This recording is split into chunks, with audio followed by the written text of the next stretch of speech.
अस्सलाम वालेकुम स्टूडेंट्स। आज जो है हम चैप्टर 2 को कंटिन्यू करने लगे हैं अपने, विच इज़ अब उसमें जो हमारे 3 पोर्शंस पे डिवाइड था। हमने देखा था कि हमारे पास जो है पहला पोर्शन था उसमें बाइनरी सिस्टम का, सेकंड पोर्शन जो हमने बूलियन अलजेब्रा का पढ़ा था, और थर्ड पोर्शन हम अब मेमोरी और स्टोरेज के बारे में पढ़ने लगे। वैसे तो ये जो मेमोरी और स्टोरेज है ये आप लोग ओल्ड बुक में चैप्टर 4 में सारा कुछ पढ़ आए हुए हैं कि क्या काम किस तरह से होता है, मेमोरी में डाटा किस तरह से स्टोर होता है।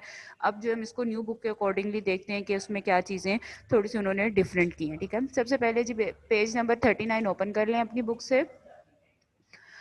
2.3 है आपके पास, मेमोरी एंड डाटा स्टोरेज। यहाँ पे हम देखेंगे कि मेमोरी क्या होती है और डाटा स्टोरेज क्या होती है। सबसे पहले जो है हम देखने लगे हैं कि मेमोरी क्या होती है हमारे पास। बेटा मेमोरी जो है वो कंप्यूटर का वो फिजिकल डिवाइस है जिसमें हम डाटा को स्टोर करने के कैपेबल होती है। ठीक है, यही इसकी डेफिनेशन भी आपके पास कह रही है मेमोरी की, कि computer memory is any physical device capable of storing data, यानी एक ऐसी फिजिकल डिवाइस जो जिसमें ये एबिलिटी हो या जो कैपेबल हो डाटा को स्टोर करने के लिए। Preliminary there are the following two types of memory. Two types की मेमोरी हमारे पास अवेलेबल होती है। एक होती है हमारे पास वोलेटाइल मेमोरी और दूसरी होती है हमारे पास non volatile memory. Volatile memory अब जो है इनको आगे हम डिटेल में देखते हैं कि वोलेटाइल मेमोरी और नॉन वोलेटाइल मेमोरीज क्या होती हैं आपके पास। सबसे पहले आ गई है जी वोलेटाइल मेमोरी, जिसको आप अपनी प्राइमरी स्टोरेज भी कहते हैं। ठीक है, ये एज एन एमसीक्यूज भी आपसे पूछा जा सकता है कि कौन सी मेमोरीज को आप लोग वोलेटाइल मेमोरी कहते हैं। तो प्राइमरी स्टोरेज को भी वोलेटाइल मेमोरी कहते हैं, और जिसकी एग्जांपल हम आगे पढ़ेंगे वो भी हमारे पास किसकी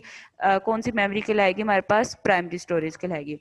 अच्छा, वोलेटाइल मेमोरी ऐसी मेमोरी होती है जिसको मेमोरी में डाटा स्टोर करने के लिए वोल्ट की ज़रूरत होती है, यानी इलेक्ट्रिसिटी सप्लाई की ज़रूरत होती है। ऐसी मेमोरी हमारे पास कौन सी होती है, वोलेटाइल मेमोरी होती है। जैसे ही इलेक्ट्रिसिटी सप्लाई कट ऑफ हो जाएगी फौरन आपकी जो डाटा मेमोरी में सेव होता है वो सारे का सारा क्या हो जाता है, रिमूव हो जाता है। वोलेटाइल से आपने याद रखना है कि ऐसी मेमोरी जिसको वोल्ट की या सप्लाई की ज़रूरत होती है वो मेमोरी हमारे पास क्या कहलाती है, वोलेटाइल मेमोरी कहलाती है। इसमें आप इसकी अब डेफिनेशन को देखते हैं। A device which holds data as long it is has a power supply connected to it. ऐसी डिवाइस जो तब तक डाटा को होल्ड करती है जब तक उसके साथ पावर सप्लाई कनेक्ट होती है, is called volatile memory. The its best example is random access memory, RAM. RAM के बारे में आप डिटेल में पढ़कर आए हुए हैं कि रैम क्या होती है, और इसकी बेस्ट एग्जांपल क्या है वोलेटाइल मेमोरी की आपके पास रैम है। क्यों है, क्योंकि ये मेमोरी जो है which hold memory only as long it is connected to power source, यानी तब तक मेमोरी होल्ड करती है रैम हमारे पास जब तक पावर सोर्स उसके साथ कनेक्ट होती है। As soon as the power supply is disconnected all the data in RAM is cleared, के जैसे ही हमारे पास पावर सप्लाई डिस्कनेक्ट होती है जितना भी डाटा रैम में है वो सारा क्या हो जाता है, हमारे पास क्लियर हो जाता है। ठीक है, इसके बाद सेकंड टाइप की मेमोरी जो है वो हमारे पास आ रही है नॉन वोलेटाइल मेमोरी। अब ये इसको हम क्या कहते हैं, सेकेंडरी स्टोरेज भी कहते हैं, यानी ऐसी मेमोरी जो विदाउट आपके पास वोल्ट भी डाटा अपने अंदर सेव रखेगी, यानी ये अपने अंदर डाटा जो है परमानेंट सेव रखेगी। जो हमने पहली मेमोरी पढ़ी है वोलेटाइल, वो क्या करती थी, टेम्परेरी डाटा सेव कर रही थी, लेकिन जो नॉन वोलेटाइल है ये क्या करेगी, हमारे पास परमानेंट डाटा को सेव रखेगी। और नॉन वोलेटाइल मेमोरीज कौन सी होती है हमारे पास, जो हमारी सेकेंडरी स्टोरेज कहलाई जाती है। ठीक है, a device which can hold data even if it is not connected to any power source, it is called non-volatile memory. The typical example of non-volatile memory are hard disks, flash drives and memory card installed in cell phones or your computer. Even if you turn off your PC, the data in your hard drive or flash drive stay intact। यानी इसका क्या मतलब है कि अगर आपके पास electricity supply cut off भी हो जाए या आपका पीसी बंद भी हो जाए, तो ऐसा डाटा जो सेकेंडरी स्टोरेज या नॉन वोलेटाइल मेमोरी होती हैं उनमें क्या रहता है, सेव रहता है। उसकी एग्जांपल उन्होंने आपको हार्ड ड्राइव्स या फ्लैश ड्राइव्स और मेमोरी कार्ड्स वगैरह हैं, ये सारी क्या एग्जांपल्स हैं आपके पास नॉन वोलेटाइल्स की एग्जांपल है। बेटा ये शॉर्ट के अकॉर्डिंगली भी काफ़ी इंपॉर्टेंट क्वेश्चन है और एज अ डिफरेंस भी इन दोनों में आ सकते हैं। इनकी दोनों पैराग्राफ आपने पूरे पूरे ही याद करनी है। डिफरेंस आपको पहले भी लिखवाया गया हुआ है और आगे नोट्स में भी आपके पास लिखा होगा, जहाँ हम एक्सरसाइज करेंगे तब एक दफ़ा दोबारा इनको ओवरव्यू कर लेंगे। नीचे अब इन्होंने यहाँ पे आपको एग्जांपल दिखाई हुई है, ये जो ग्रीन कलर की दो चिप्स आपको नजर आ रही हैं ये रैम शो कराई हुई है, और उसके बरक्स जो नॉन वोलेटाइल मेमोरी वहाँ पे आपको हार्ड डिस्क शो कराई हुई है। ठीक है, तो ये थी नॉन वोलेटाइल मेमोरी और वोलेटाइल मेमोरी। ठीक है, टू टाइप्स की मेमोरी होती है हमारे पास कंप्यूटर में, उसको हमने देख लिया। इसकी डिटेल इसलिए ज़्यादा नहीं दी जा रही क्योंकि ये आप पहले चीज़ें पढ़ कर आए हुए हैं सारी की सारी। इसके बाद अब आ जाता है data representation in computer memory, के कंप्यूटर मेमोरी में डाटा को किस तरह से रिप्रेजेंट किया जाता है। डाटा रिप्रेजेंट करने के लिए कंप्यूटर में आपको पता है कि हमारा जो डाटा है वो स्टोर होता है कंप्यूटर मेमोरी में बाइनरी फॉर्म में, और बाइनरी फॉर्म कौन सी होती है हमारी, जीरोज और वन की फॉर्म होती है, जीरो और वन की फॉर्म होती है हमारे पास, ठीक है। ऐसी मेमोरी क्या कहलाती है, इस तरह से हमारे पास डाटा सेव हो रहा होता है, ठीक है। लेकिन बेटा इसमें ये आ जाते हैं, ये चीज़ आती है आस्की कोड्स हमारे पास। आस्की कोड्स क्या होते हैं हमारे पास, कि हमारे पास जितने भी कीबोर्ड पे करेक्टर्स होते हैं उसके इक्विवेलेंट कोई ना कोई आस्की कोड होता है हमारे पास। उस आस्की कोड को कन्वर्ट किया जाता है हमारे पास बाइनरी फॉर्म में, और फिर हमारे पास वो डाटा सेव होता है। वो आस्की कोड्स क्या होते हैं, किस तरह से हम उनके नंबर असाइन करते हैं, या चीज़ें हम आगे इसमें अब देखते हैं, ठीक है। इसको रीड करना शुरू करते हैं। Digital computer store data in binary form.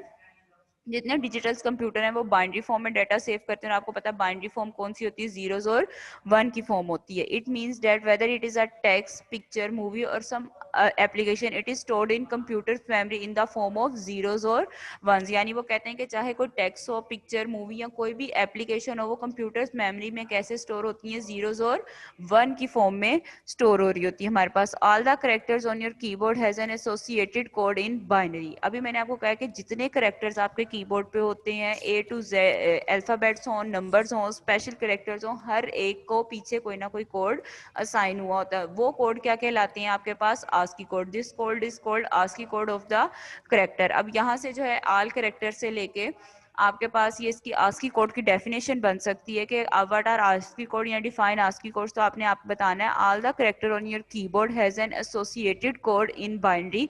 This code is called ASCII code for a character. ASCII stands for American standard code for information interchange.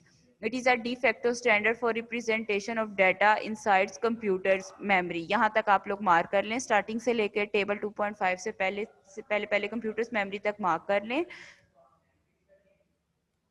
ठीक है। और अगर आस्की कोड की खाली डेफिनेशन पूछी जाए तो ऑल करेक्टर से लेके आपने लास्ट तक करना है, ठीक है। अब आस्की कोड्स क्या होते हैं कि हर करेक्टर के इक्विवेलेंट कोई ना कोई कोड हमें दिया जाता है, जिसके थ्रू जो है हम क्या करते हैं, अपना इसको परफॉर्म कर रहे होते हैं, उसको बाइनरी में कन्वर्ट करते हैं और वो करते हैं। अब आ जाए नेक्स्ट पेज 41 पे। यहाँ पे आपको आस्की टेबल नजर आ रहा है, ठीक है।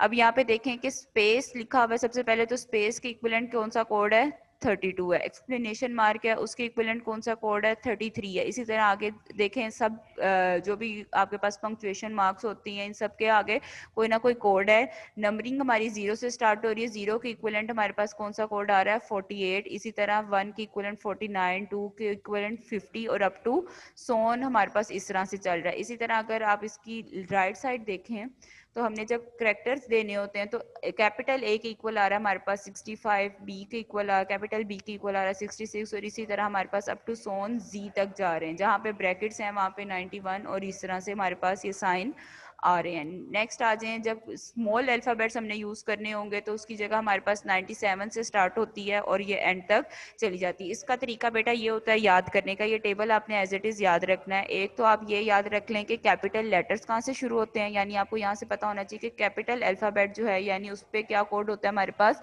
65। अगर उसके अकॉर्डिंगली आ जाएं तो फिर जो है आप आगे बाकी के करेक्टर्स याद करते हुए उनको उसी तरह से 65 से ऑनवर्ड नंबरिंग दे दें और इस तरह से आप इसको याद कर सकते हैं। डेफिनेटली पूरे का पूरा टेबल याद करना आप लोगों के लिए आसान नहीं होगा।